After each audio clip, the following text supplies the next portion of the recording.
And when Chuck Norris writes something, you just got to read it. But he was talking about John Wayne. And he said, like a lot of kids, I dreamed of becoming a cowboy when I was young, and there was no one who set that bar better than John Wayne. He said, still my biggest screen hero. His persona helped me to fashion mine and over 200 episodes of the TV series Walker, Texas Ranger. He said, Wayne had some of the best one-liners in Western movie history and the rest of this, but he was talking about when John Wayne faced off against real Russian assassins, he said. I mean, this sounds like something out of Hail Caesar by the Coen brothers. It kind of reads that way as well. He said, there's one thing about the Duke you can take to the bank. He was tough, and he proved it on and off screen, and he was, pretty much he wasn't an actor, really. I mean, as he was a personality, a force, if you will. I mean, I'll never forget. But, was one of these Hollywood versions of the Bible, and they had brought him in as a cameo, dressed him up as a centurion. The funniest things I've ever seen. And they just spliced this in. He's like standing off by himself. You could tell that they just dressed him up and brought him in and shot the scene off to the side. And, they pan over to him and he draws out, surely he was a son of God or something like that. It's like, what was that about? That was the most, that was the poorest use of John Wayne I think I've ever seen in my life. But, Michael Caine had stories about him as well. He said he had one or two successful films, and they had carried over into the U.S., but he said nobody knew him. And he had an American agent who brought him over to meet some people to try to pick up some films. So he's a very young, new actor. And he said he was just kind of hanging around. He didn't have anything lined up. He's hanging around. He's staying in this luxury hotel in Beverly Hills. And one day, and he would just, after a while, there was nothing to do. He'd just go down the lobby and sit there and watch the stars coming and going, people, celebrities that he'd see. And he goes, and so he's sitting there one day, and all of a sudden there's this big wind that comes up, and he goes, all the trees and the shrubbery outside is going crazy. It's a helicopter landing. And out of the helicopter strides John Wayne, and he walks in and he stops and he goes, I know you, or something like that. And he says, you're going to be a star. But he goes, let me give you some advice. And he said he was surprised that John Wayne recognized him, but he said, let me give you some advice. He said, talk low, talk slow, and don't say too much. And he looked down at his shoes, and he had suede shoes, and he goes, and one other thing. He says, never wear suede shoes.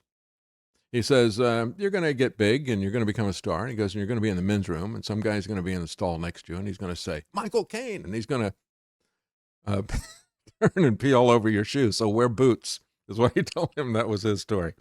So apparently it was not just the communists who hated him. Some other people did as well, the people in Harvard and others, but, other communists who were not in our country at the time. Stalin hated John Wayne. As Chuck Norris said, why? Because John Wayne was true blue American patriot who hated communism and made it pretty clear that he hated communism. And because of the power and the influence that stars on the stage and screen had, Stalin considered Wayne to be a huge global threat to his rule and his spread of communism. WarHistoryOnline.com explained in the late 1940s, with many countries fearing the global spread of communism, this included the United States, where it was feared that people were secretly supportive of the USSR and its communist regime, and John Wayne was vocal about his dislike of communism. That was a rarity in Hollywood, as many in the entertainment industry had secret ties or sympathies. And I'll just inject here because the Franklin Project was actively doing that. It wasn't just, people who are in Hollywood, they're just kind of drawn to this type of thing.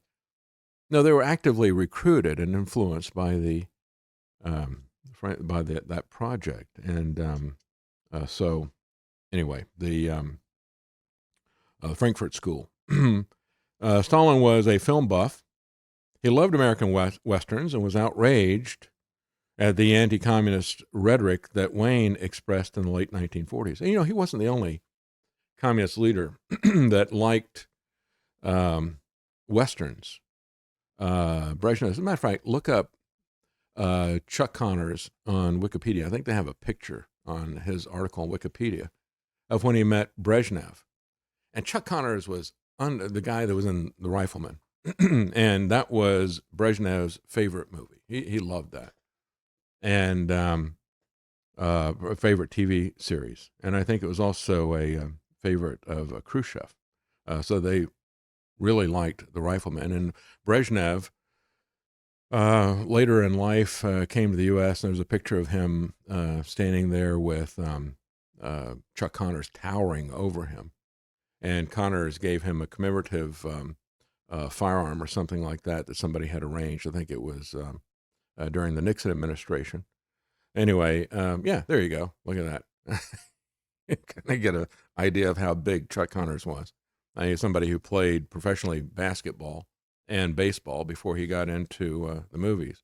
But he was a huge guy. Anyway, so, it's kind of funny that everybody, not just Chuck Norris and kids like me, loved American Westerns. Even the communist dictators loved them, but they hated it when the heroes of the Westerns criticized them directly.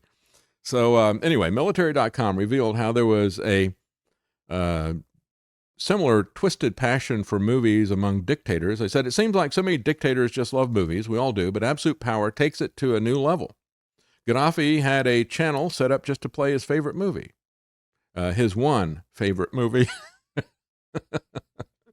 Kim Jong-il kidnapped his favorite actors and actresses to star in North Korea's movies. And then, of course, the next natural step for these guys is to direct movies. Kim Jong-il made several films. Italian fascist Benito Mussolini pitched ideas to Columbia Pictures. And even Saddam Hussein made a $30 million war epic.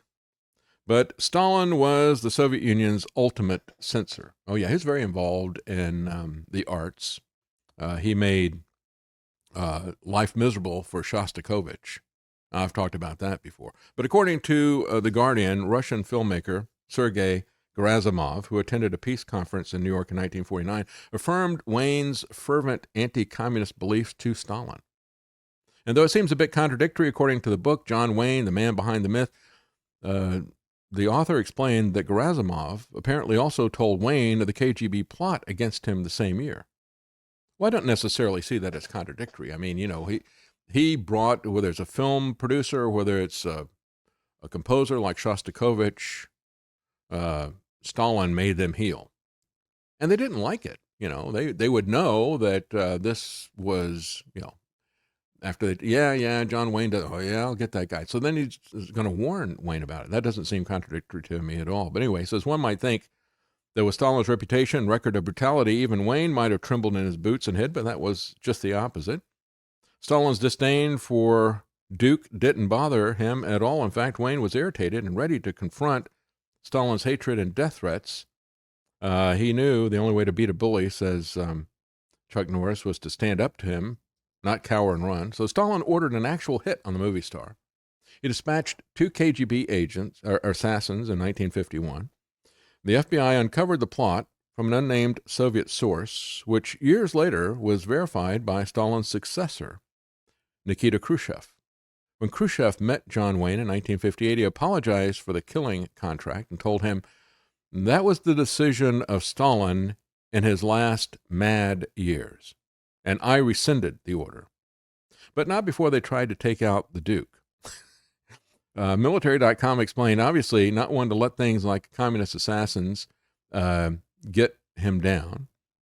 He told the FBI that he asked them to let the 2 hitmen show up and he would deal with them himself. And so Wayne and his scriptwriter, Jimmy Grant, allegedly abducted the hitmen, some say with the additional help of a few stuntmen, took them to the beach and staged a mock execution.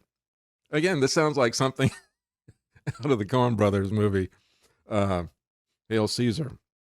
So they said, stage a mock execution. No one knows exactly what happened after that. But Wayne's friends say the Soviet agents began to work for the FBI from that day on. They feared retribution back in the USSR for failing, so they pled to remain, and they became FBI informants. Unfortunately, this was not the only Soviet assassination attempt. There were other plots to kill him, including an attempt in Mexico on the set of the film Hondo. released in 1953, that was led by a communist cell. There was also a sniper attack when Wayne visited Vietnam in 1966, though it's difficult to say if it was a Soviet-based plot because it was a decade after the contract had been rescinded. Military.com concluded the entire time Wayne knew there was a price on his head. He refused the FBI's offer of federal protection and didn't even tell his family. He just moved into a house with a big wall around it. Once word got out, though, Hollywood stuntmen loyal to the Duke began to infiltrate the Communist Party cells around the country and expose plots against him. Wayne never spoke of the incidents publicly.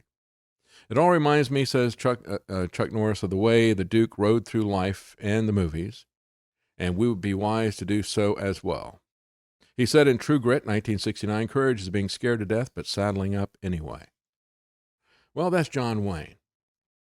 And then on the other side, we have Norman Lear, right? John Wayne, an icon to the right, and Norman Lear, an icon to the left. He is now turned 100 years old. And Al Mohler wrote a little bit of an op-ed piece about it. And he said, television's boundary-smashing pioneer turns 100. He said Norman Lear reached his 100th birthday this week, happily surrounded by his large family. He says, that's a remarkable achievement, but the real story here is not that Lear turned 100, but that he changed the world. How did he do it? Well, he did it with comedy that had social agendas hooked into it. He ranks among the most significant forces of moral change in modern times, writes Mohler. He might as well have been the most influential, he might be the most influential liberal figure in American life at a time when this country was turning left, hard left, on many moral issues. How did Lear drive American morality to the left? Well, he did so by creating the stories that made America laugh and sometimes cringe. In any event, Americans watched his TV shows by the millions, and they really couldn't avoid him. They were everywhere. He said, and by the way, this guy came from Ukraine. Yeah, he was a Ukrainian Jew. He was born in 1922 to a family that had recently immigrated from Ukraine. And Mohler said, evidently humor ran deep in his family when in 1983 he called his mother to tell her that he was the first class to be inducted into the Television Academy Hall of Fame. She responded, listen, if that's what they want, who am I to say? Congratulations, but are these people crazy? Anyway. He served his country in World War II as a decorated radio operator, as a tail gunner on a B-17 bomber over Europe. But then he got into television. When television was dominant, says Mohler, Lear was dominant, and he had a big agenda. And he wanted to change America, and he did. One historian says, in the war for the American mind, entertainment programs have become political territory. But he says that was not always the case. If you go back and look, just before Lear got into television and started making that the case, he said the most watched television program of the 1960s was the Beverly Hillbillies. And 1960s programming was dominated by two genres: rural comedies, like the Beverly Hillbillies, the Andy Griffith Show, the Gomer Pyle Show, the Green Acres, Petticoat Junction, and oddball comedies that strictly avoided politics and often avoided reality as well. Things like Mr. Ed, My Mother the Car, Talking Horses, Talking Cars, I Dream of Jeannie, My Favorite Martian, The Munsters, The Addams Family. And that really is in the same vein as, I pointed out, the Jetsons, the supposed birthday to George Jetson was Sunday. And now it is absolutely unthinkable to people looking back that it was simply just entertainment. It was just comedy. We don't do just entertainment. We don't do just comedy anymore. And that's really kind of the legacy of Norman Lear. The Jetsons didn't have a social agenda any more than the Flintstones did. But even when you have somebody working for a supposedly conservative paper, the New York Post, they can't review it without saying that the Jetsons was patriarchal.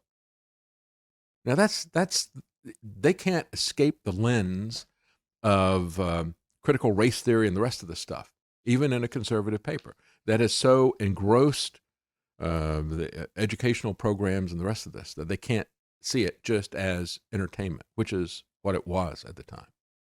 Now everything is beating you over the head with an agenda.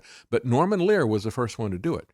And things like All in the Family with Archie Bunker. You know, he designed Archie Bunker was going to be this straw man of conservatives that they were going to beat up. And yet everybody identified with Archie Bunker, and they hated Meathead, his son-in-law. And Reiner is still out there doing Meathead, because just like John Wayne, Reiner is not an actor. He's a persona. You know, he's doing his persona as Meathead, and he's still doing it. They're just not in front of the camera, fortunately. Driven by his liberal passions and a determination to force political change through television, Lear built a progressive empire, eventually championing causes that ranged from abortion to sexual liberation, feminism, and the welfare state. Norman Lear was also insistent upon pushing boundaries in terms of what broadcast standards would allow and what the public would accept. In one famous episode, he deliberately poked at both standards and conventions by using the noise of a loud flushing toilet on All in the Family before his character Archie Bunker would enter the room. It was so shocking that critics named it the flush heard round the world, but it would be heard again and again. Though at one time Lear had several leading programs, All in the Family, which debuted in 1971, was the most important weapon of mass cultural influence that he wielded. Based on a winning British comedy, All in the Family became one of the most iconic cultural forces of its time. It broke barrier after barrier, touching explosive issue after issue with a comedic twist that was irresistible. Archie Bunker became Lear's anti-hero, the white conservative male, unwilling to go along with the cultural revolution. And again, everybody I knew thought he was a hero. But again, that's the world that I lived in. His wife, Edith's cousin, Maud, became a heroine. She would later become the title character in a spin-off series that would predictably feature Maud deciding to have an abortion. So, finally, what Mueller is saying about it, he says in a book that looks at the insight that Lear was not just a man of the left. He was a major figure of the religious left, and this is why Al Mohler is talking about it. While minimizing any personal religious beliefs, Lear staunchly opposed conservative Christian influence in the public square, and he saw evangelicals on the right as a threat to his liberal vision for America. He founded the activist group known as People for the American Way, and he forged an alliance with religious liberals. He was a champion of the so-called new morality, and he used the powerful medium of television to change American hearts and minds. What one writer calls Lear's liberal faith, quote unquote, was translated into stories that captured the American mind, and powerfully so. Lear is now 100 years old, and whether today's America knows it or not, he changed America and drove a liberal revolution in morality. And he is influencing everybody today.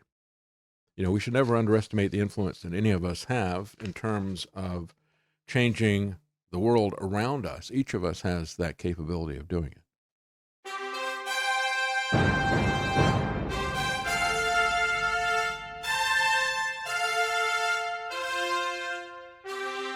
The common man.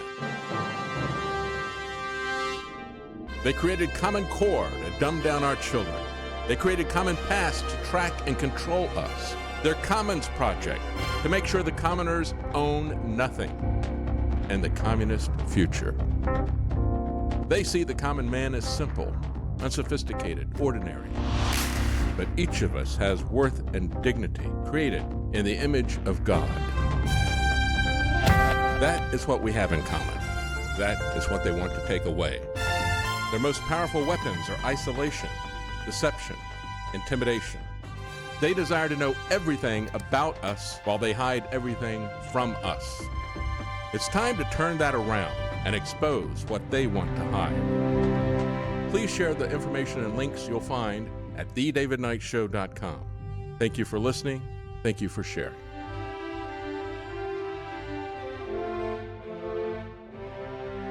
If you can't support us financially, please keep us in your prayers. thedavidknightshow.com.